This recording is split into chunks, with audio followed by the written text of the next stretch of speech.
buenos días a todas las emisoras que transmiten nuestros programas en las distintas provincias de nuestra querida nación.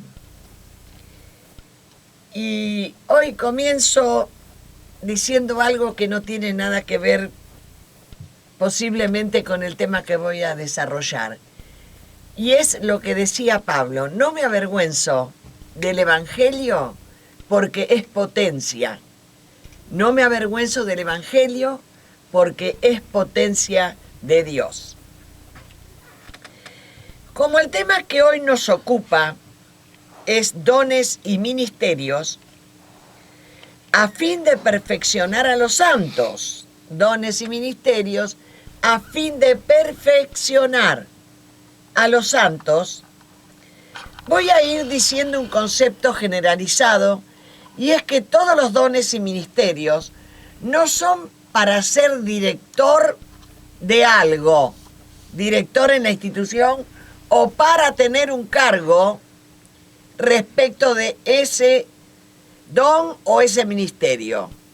Jesús, cuando otorga sus dones a los discípulos, dice que les dio potestad, los potenció en el Espíritu. Y cuando Él está haciendo esta transformación de la ley a la gracia, con dones y ministerios, tiene exactamente la misma pretensión que tuvo cuando dio la ley, cuando otorgó la ley. ¿Y cuál fue su deseo? Que todos la cumplan. Cuando Él otorga los dones y ministerios, tiene exactamente el mismo deseo de que todos aquellos que se hayan abrazado a Cristo sean potenciados con su don y vivamos una vida feliz con lo que traen y nos dan sus dones. Es una potenciación, no para ser líderes, sino para ser cristianos. Todos los hijos de Dios debemos esforzarnos en encontrarlos y ponerlos en ejecución en nuestra vida. Vamos a leer en la palabra de Dios Efesios 4, que es donde se basa este estudio que venimos haciendo por el tercer sábado consecutivo hoy, y habrá otro sábado más con el tema seguiremos el tema de los profetas dentro de 2 sábados. Pero a cada uno de nosotros fue dada la gracia conforme a la medida del don de Cristo, por la cual dice: subiendo a lo alto, llevó cautiva la cautividad y dio dones a los hombres. Y eso de que subió, ¿qué es? Sino que también había descendido primero a las partes más bajas de la tierra. El que descendió es el mismo que también subió por encima de todos los cielos para llenarlo todo. Y él mismo constituyó a unos apóstoles, a otros profetas, a otros evangelistas, a otros pastores y maestros, a fin de perfeccionar. Tome en cuenta esta palabra. Es a fin de perfeccionar, ir hacia una perfección. A los santos, perfeccionar a los santos para la obra del ministerio. Para perfeccionar, ¿para qué? Para la edificación del cuerpo de Cristo, hasta que todos lleguemos a la unidad de la fe y del conocimiento del Hijo de Dios, a un varón perfecto a la medida de la estatura de la plenitud. En esta escritura que Pablo le hace a los Efesios, está diciendo que los dones son para perfeccionarnos, para que todos lleguemos a la estatura de la plenitud de Cristo. No está señalando que es para tener un cargo en la iglesia, que es para tener un liderazgo, nada de eso. Está diciendo para que todos podamos unir tengamos en unidad nuestra fe y tengamos en unidad el conocimiento de Cristo en nosotros. Conozcamos a Cristo a través de los dones.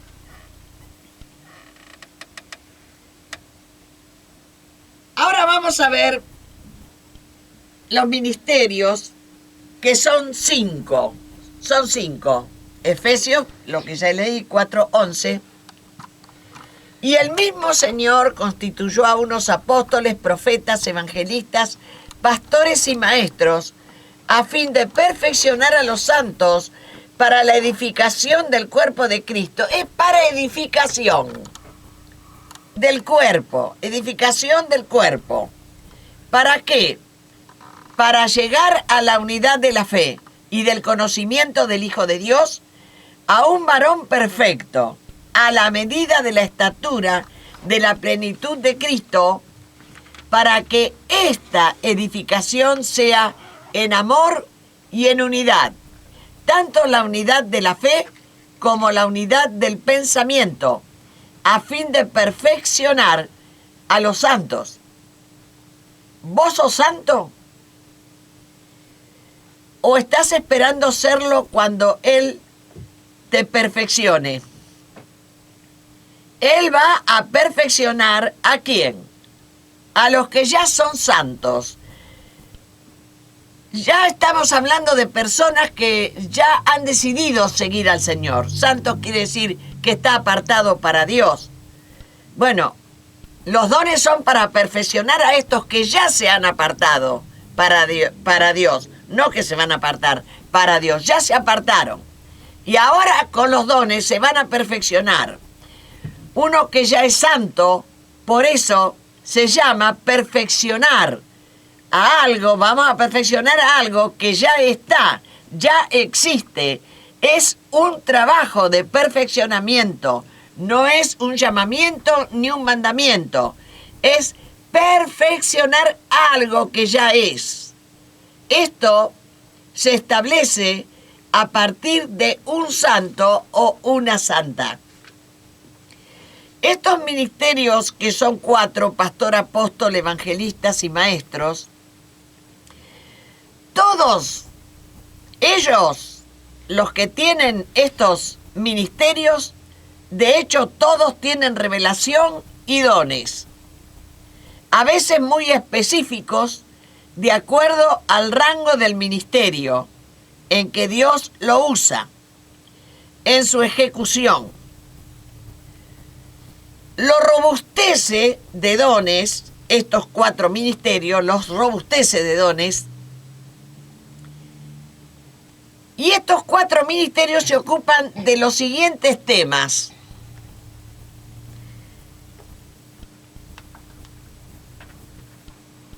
En un ministerio nos ocupamos de estos temas. Salvación por gracia. También de los 3 tipos de bautismo: agua, Espíritu Santo y fuego. Preparan a los hermanos en la comunión de los santos. Y sobre todos los dones, está la influencia del poder, del don de Jesucristo dado, otorgado por el Espíritu Santo. Uno de los ministerios es evangelista. De ellos, ¿qué podemos decir? Los temas están en el evangelista, los temas están enfáticos en el perdón de Dios. Ese es el tema del evangelista. En el perdón de Dios por nuestras maldades. Los evangelistas también se ocupan de hacer entender el propósito de Dios en crear para la tierra un plan salvador y un plan de crecimiento para la santificación. Ellos deben, los evangelistas, proporcionar la esperanza en fe para la vida eterna y contar la historia sublime del Redentor. Deben explayarse en hacer conocer al Padre, al Hijo y al Espíritu Santo. Deben hacer conocer que no es una iglesia de divinos que predican, sino que predican al divino Señor, al divino Maestro.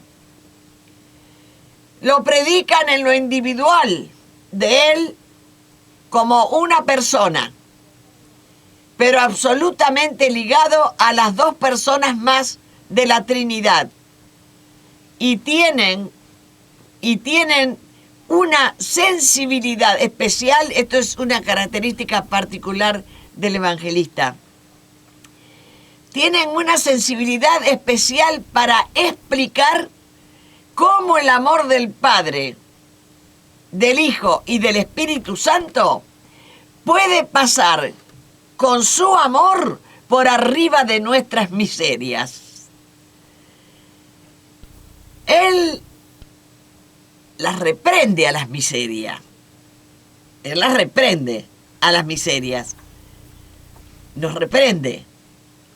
Pero a la hora de perdonarnos, para Él es como si no tuviéramos las miserias. Este punto de la predicación es común al ministerio de evangelismo. Hay en ellos como un arte muy especial para decirlo, que por supuesto no es arte, es el Espíritu Santo que manifiesta su misericordia. Está el ministerio de pastores, de pastor. No, estoy diciendo pastor nombrados por el cielo, o sea, dotados por el Espíritu Santo. Están siempre cerca del redil. El pastor siempre está cerca del redil. Usan la vara y el cayado, del que habla David. Esa vara, ese cayado que habla David. Porque esa vara de la que habla David es una vara y cayado que infunden aliento. Infunde aliento. El cayado es el brazo y la mano que se le extiende al que necesita ayuda. Y la vara es la que marca el camino. Cuando la oveja anda distraída, todo esto que hace un pastor en medio del redil es donde inspirando, lo hace inspirando amor como a pequeños del Señor. La vara era un instrumento que se usaba en cambio del alambre. Ahora hay alambre que limitan el lugar donde va a moverse la oveja, pero en la antigüedad, al no existir el alambrado, con la vara se iba poniendo los límites para cuando las iban arreando. En el nombre de Jesús, amor como a pequeños del Señor debe tener el pastor por las ovejas, teniendo en cuenta la sublime gracia y teniendo en cuenta lo que dice Isaías capítulo 10, 1 y 2 dice así: ay de los que dictan leyes injustas y prescriben tiranías. Esto aparta del juicio a los pobres y quitan el derecho a los afligidos de mi pueblo, dice el Señor. El pastorado es un ministerio que funciona, es el que más cerca funciona de las ovejas, es el que está entre medio de ellas. Y tienen que tener especial cuidado de lo que hacen con su vara pastoral. Deben llevarla por delante suyo. No la lleve al costado a la vara, la que va poniendo los límites. No la lleve al costado porque usted es un necesitado también de esa vara cada día. El don de Dios pastoral es del cielo, pero esa relación tan cercana a las ovejas que no vienen del cielo pueden frustrar su ministerio. Por eso es necesario poner la vara que marca el camino para todos por delante suyo. La vara debe ser un elemento de seguridad para todos. La vara se usaba para la función que hoy cumplen los alambrados de los corrales y las ovejas deben andar confiadas en ese redil que usted le está marcando con la vara. Eso es en cuanto al pastor. El pastor, distinto a los otros ministerios, es el que está permanentemente entre las ovejas. Ahora veamos el apóstol. El apóstol tiene una actividad muy parecida al pastorado, pero está a distancia de las ovejas. Marca el camino, o sea, usa vara y cayado, pero no está tan cerca de las ovejas. Y no está corriendo tanto el riesgo con algún lobo que está vestido de oveja. Como si el riesgo del pastor cada día, el apóstol no lo tiene. El apóstol tiene en su mente el tema de extender las estacas. No, ensancha tus tiendas y alarga tus estacas del campamento, dice Isaías 54:2. Ese es el pensamiento permanente del apóstol. Todos los ministerios deben saber que al tomar un don de Cristo, ese don es empapado. Ese don está empapado de amor a nosotros. Ese don de Cristo viene, que se lo dio a usted, viene empapado de amor a nosotros. En primer lugar, y amor para todos, o como digo muchas veces, amor multitudinario. Cuando suceden los inconvenientes en la tierra, le digo que los juicios no nos tocan a nosotros por más dones que tengamos. Los juicios no nos tocan a nosotros como carnales que somos, sino que le corresponden al justo. Los juicios le corresponden al justo. Tanto los juicios presentes como los por venir. Hay juicios presentes. Muchos creen que el juicio solamente está en el futuro, pero hay juicios de Dios presentes. Como dice David en el Salmo 23, aderezarás mesas delante de mí en presencia de los que me angustian. Esos no están en el cielo, los que me angustian. Quiere decir que tenemos el socorro de Dios, andando con fidelidad a Dios en los ministerios, tenemos el socorro de Dios con los que nos angustian. Los temas de los sufrimientos de los siervos le corresponden a Él, en su plano de justicia y en su plano de amor perfectos. Él nos cubrirá y nos hará sentir el lugar donde Él nos tiene puesto a nosotros, no donde nosotros nos ponemos. Nos hará entender a donde Él nos tiene puestos. El maestro, otro de los dones del Espíritu, tiene su mente en la palabra de Dios y en todo aquello que hace al lenguaje. Es detallista en el significado de cada palabra que va a pronunciar a fin de que el mensaje sea bien entendido. Trabaja con la letra y el espíritu de sabiduría es lo que mantiene en pie a ese ministerio. El maestro tiene largas horas de estudios y de investigación a todo lo concerniente a la palabra. Cuando el espíritu habla, el maestro, por su estudio, tiene un concepto de la letra escrita. Cuando viene el espíritu y te habla, ya tenés un concepto, porque el espíritu trabaja sobre esa letra, que como dijo Pablo en 2 Corintios 3:6, la letra mata, pero el espíritu vivifica y saca.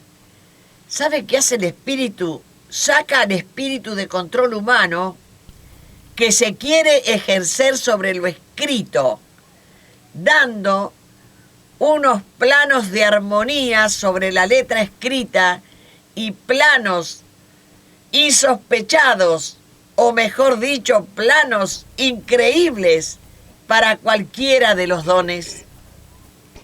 Debe haber una entrega al Señor en cuanto al servicio, en una gran sujeción a la voz del Espíritu, sabiendo de antemano que primero es lo natural y después viene lo espiritual sobre lo natural. Dios no va a hacer de una persona que vaga, que prefiere la vagancia, no va a ser de él un trabajador para darle un ministerio. En cuanto al ministerio se refiere, va a buscar uno que sabe trabajar, porque Dios lo necesita trabajando. Va a poner el don en uno que sabe salir adelante con sus cosas. Y en el nombre de Jesús lo bendecirá y trabajará sobre su trabajo.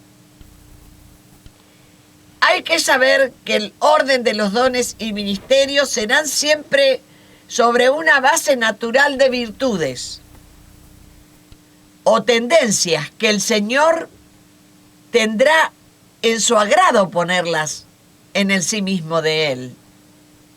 Y las revelaciones siempre hay que comprobarlas que ya estén escritas en el libro. No hay revelaciones sueltas. Las revelaciones están, todas las que te pueda dar, todas las que nos pueda dar, ya están escritas en el libro. Tenés que ir a comprobarlas. Los dones no contienen ministerios. Los dones, o sea, cuando te da un don, cualquiera de los 5 dones que hablamos, de los 4 que hablamos, no contienen, los dones no contienen ministerio, no contienen los 5 ministerios. Quiero decirte que dentro de los paquetitos de los dones no vienen ministerios. Y la unidad del conocimiento del Hijo de Dios viene por leer mucha Biblia. Si no, no hay conocimiento. Si no estás en mucha lectura de la Biblia, no viene el conocimiento de la fe ni el conocimiento del Hijo. Pero esto estamos hablando que no vienen ministerios adentro de los dones. Pero sí adentro de los ministerios, ahí sí vienen dones. A ver si me entendieron bien.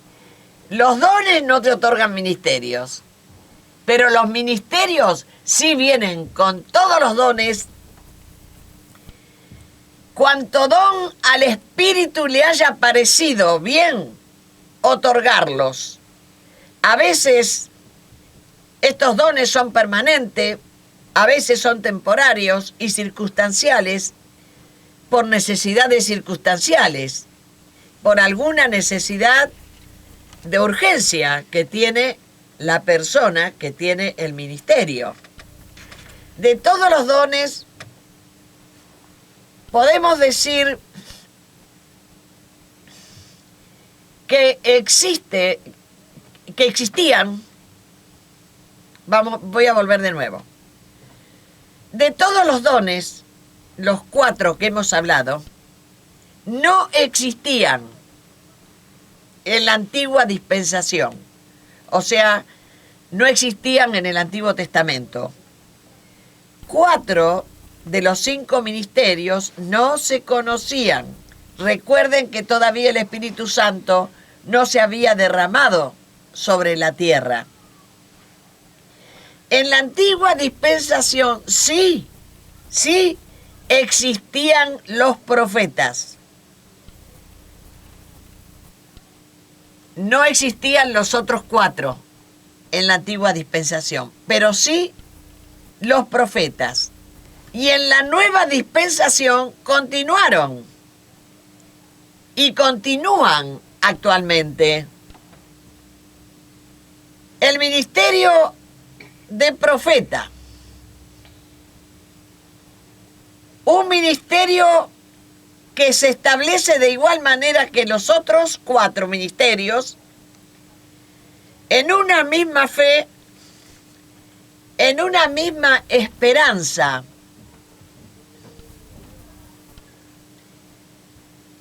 Pero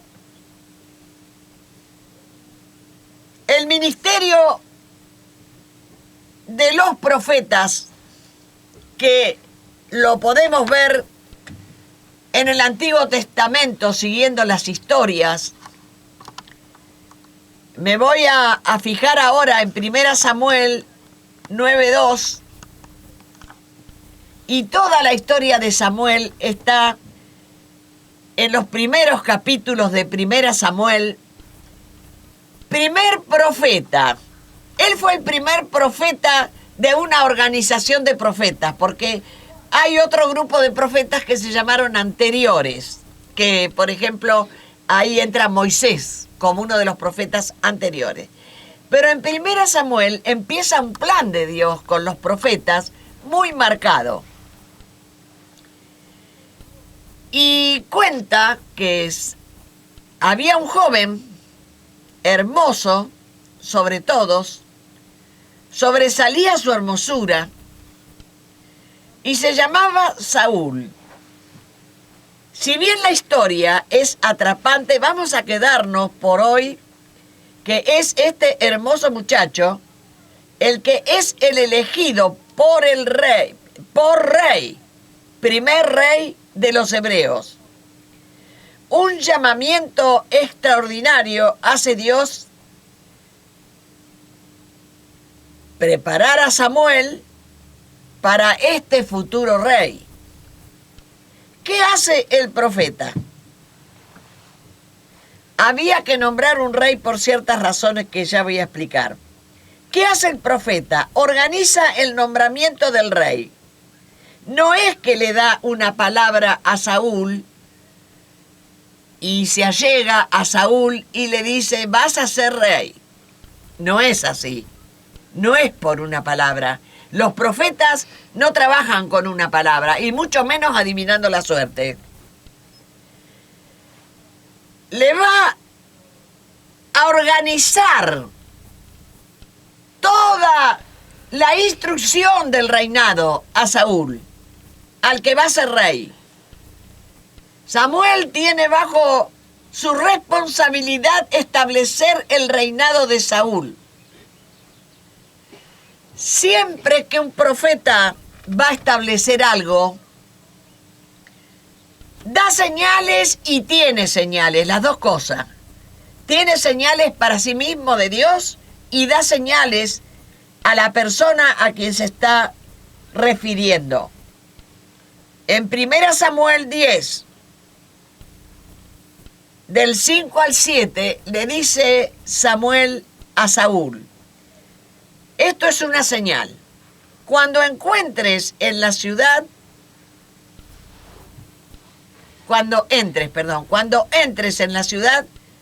encontrarás que encontrarás una compañía de profetas que descienden del lugar alto, y delante de ellos vienen salterios, panderos, flautas y arpa. Y ellos vienen profetizando. Es una compañía de profetas. Entonces, el Espíritu de Jehová vendrá sobre ti, Saúl, y vendrá con poder, y profetizarás con ellos, y serás mudado en otro hombre. Y cuando haya sucedido estas señales, haz lo que te viniere a la mano, porque Dios está contigo. O sea, el profeta tiene un mensaje y el profeta tiene una señal. Vendrás a mi casa, le dice a Saúl, pero vos cuando vayas subiendo la montaña te vas a encontrar con una compañía de profetas. Saúl de Dios no sabía nada, de Jehová, era ajeno al tema de la fe. Pero Dios lo eligió. Era de la tribu de Benjamín, una de las 2 tribus que habitan en Judá.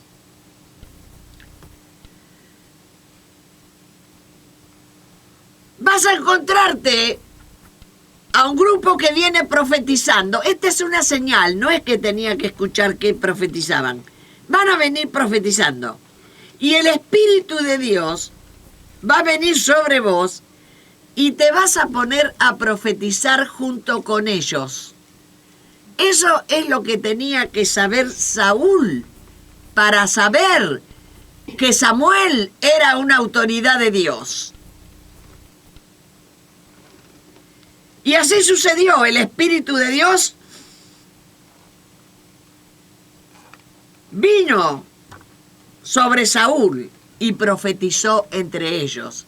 Ya estaba la señal para Saúl de que la seguridad de que iba a ser rey. Primero le dijo, vas a ser rey, y la señal es esta. De este magnífico relato sacamos de alguna manera una especie de idea de lo que fue Samuel como profeta. A él le fueron dadas las leyes del reino también, a Samuel. Nos podemos dar cuenta las altas responsabilidades de un profeta que tiene con un Dios de las naciones, el cual hoy sigue siendo. Él sigue siendo Dios, el Dios de las naciones. Y el servicio de los tales profetas es a ese mismo Dios. Dios de las naciones allá, Dios de las naciones acá. El servicio de los profetas para el Dios de las naciones allá, para el Dios de las naciones acá. Otra cosa que tenemos para tomar en cuenta es que junto al profeta funcionaba una compañía de profetas. Y ya vamos a dar cuenta de cómo cada profeta tenía su compañía. También tenían sus músicos. Por ahora, mirando a Samuel, vemos que Samuel tuvo que enfrentar el cambio político de Israel. Bueno, cuando Dios lo nombra profeta a Samuel, es porque el pueblo quería un rey. El pueblo se cansó de los jueces.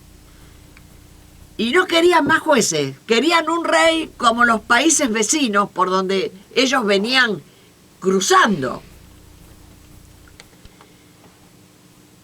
Y Dios no estaba de acuerdo.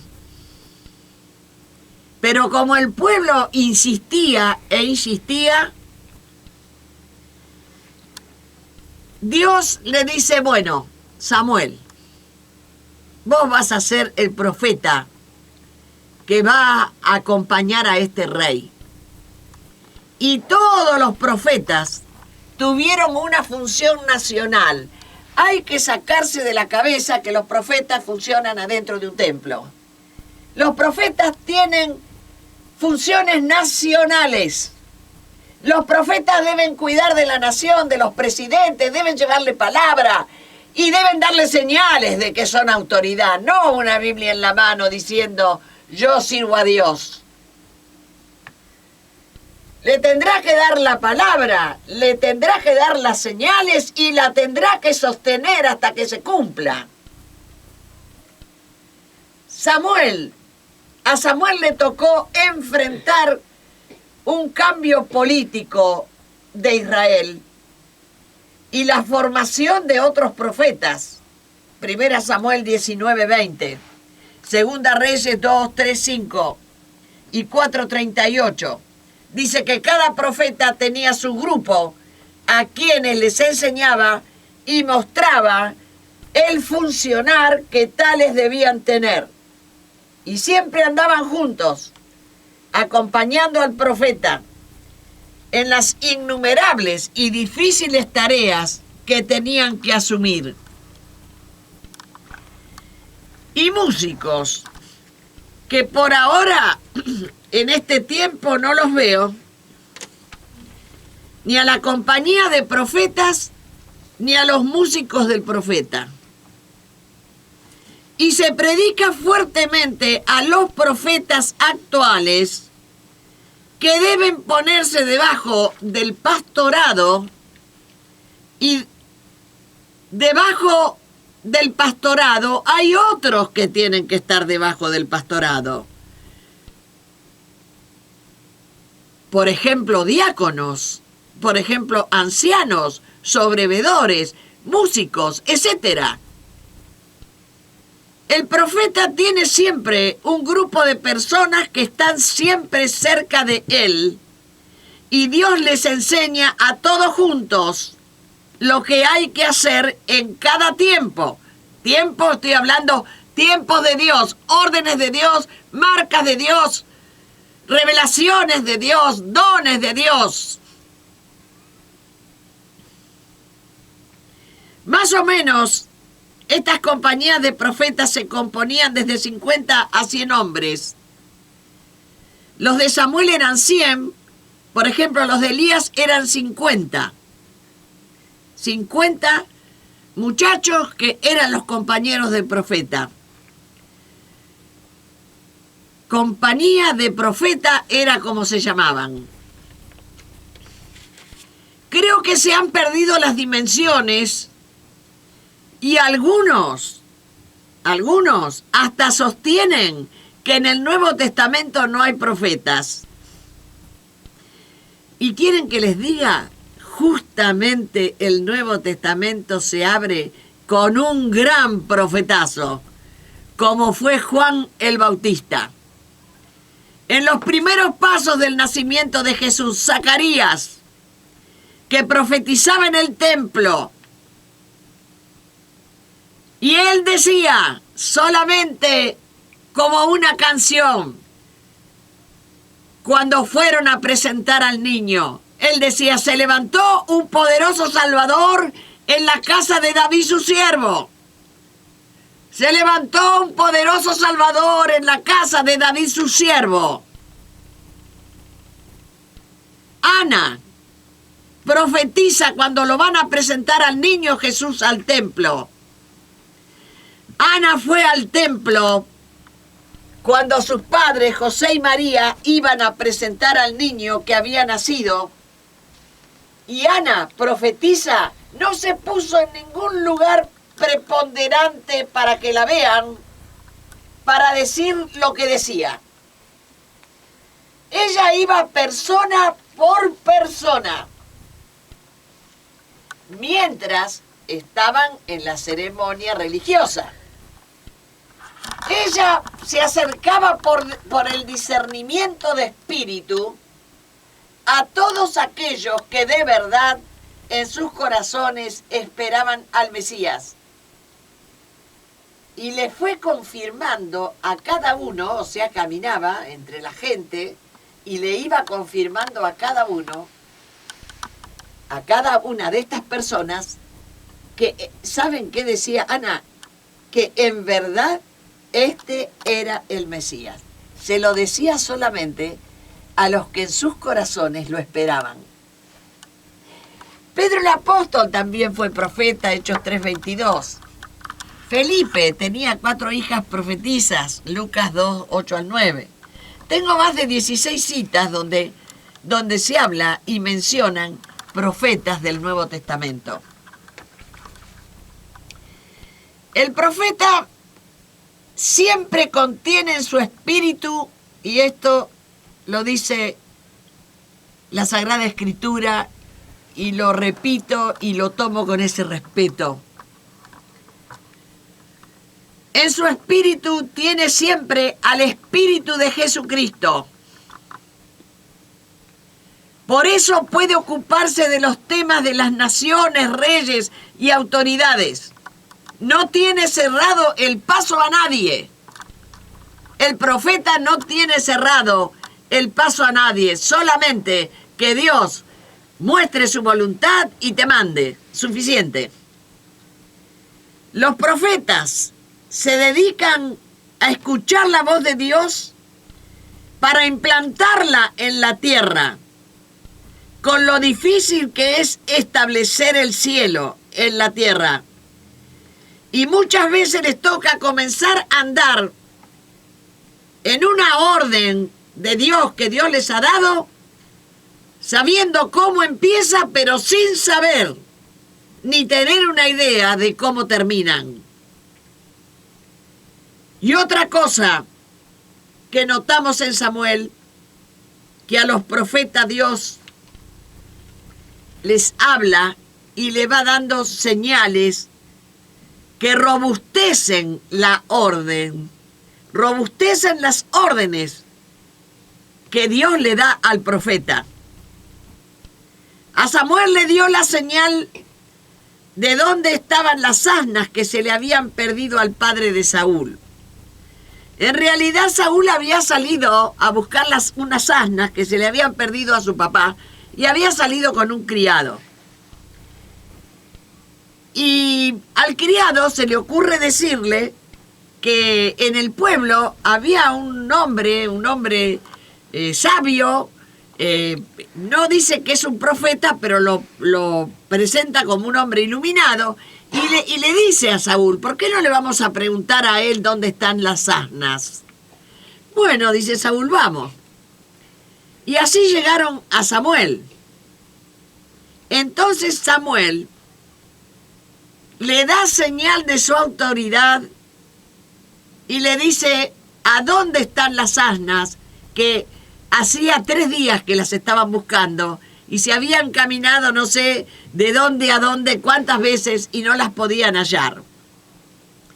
Samuel le dio como señal a Saúl que se iba a encontrar con una compañía de profetas, y Saúl, iba a profetizar junto con ellos. Y así como se dijo, sucedió. Y el profeta Samuel se le hizo sumamente difícil, porque tuvo que dirigir la transición de 2 reinados. Fijémonos el escándalo que es la transición de 2 presidentes en nuestra nación argentina, y nos podemos imaginar lo que debe haber sido para Samuel nombrar 2 reyes al mismo tiempo y para la misma nación, y ambos reyes nombrados por orden de Dios. Si usted quiere saber qué es un profeta, no puede dejar de leer el libro de Samuel y de todos los profetas. Yo me quedé en el primero y estoy hablando de Samuel por esa razón. Mientras tanto, que a Samuel le tocaba estar entre medio de Saúl, nombrado por Dios como rey, ya había pasado la ceremonia. Samuel, ¿saben dónde lo nombró a Saúl como rey? En la sala de su casa. Lo invitó a comer a la sala de su casa y ahí lo nombró rey. Saúl se fue, se salió de los alineamientos de Dios para ser rey. El profeta le había dado la ley del reino, pero parece que no la compartió, no la oyó o no la quiso cumplir. La cuestión es que frente a todo esto que pasaba, termina así. Samuel, que también había sido juez antes que profeta, depone su cargo de juez, porque juez era un cargo, profeta era un don. Y le dice al pueblo de Israel: he aquí, yo he oído vuestra voz. Le dice al pueblo: he aquí, yo he oído vuestra voz en cuanto a todo lo que me habéis dicho, y os he puesto rey. Ahora pues vuestro rey va delante de vosotros. Yo soy ya viejo y lleno de canas, pero mis hijos están con vosotros. Y yo he andado delante de vosotros desde mi juventud hasta este día. Notemos nuevamente que Samuel, aunque aprendió dentro del templo, su ministerio profético nada tuvo que ver ni con templos ni con tabernáculos. Comenzó ministrando la preparación de Saúl como rey para el reinado en la sala de su casa, invitándolo a comer en su sala. La misión y la tarea del profeta no es la que se pretende presentar hoy en las cúpulas religiosas de profetas que se florean dentro de los templos diciendo cosas halagüeñas. Así pedían los sacerdotes allá en la antigüedad. Así tal cual. No nos inquietes, no nos molestes, le decían a los profetas. Antiguos rebeldes a los profetas que venían a removerles su tranquilidad en la que vivían, dentro de sus descuidos, placeres y desvíos. Ellos decían: basta, decinos cosas halagüeñas y engañemos a los pueblos. Y ahora seguiría el tema del nombramiento de David, pero vamos a dejarlo para dentro de 2 sábados. Vamos a seguir con el reinado de David y los no, ¿cómo puedo decir? Los problemas que tuvieron tanto Saúl como David, ni les cuento Samuel, porque el país estaba en guerra y mientras estos 2 reyes en transición. El país, Israel, estaba en guerra con los de Goliat, Filisteos. Los filisteos y los moabitas.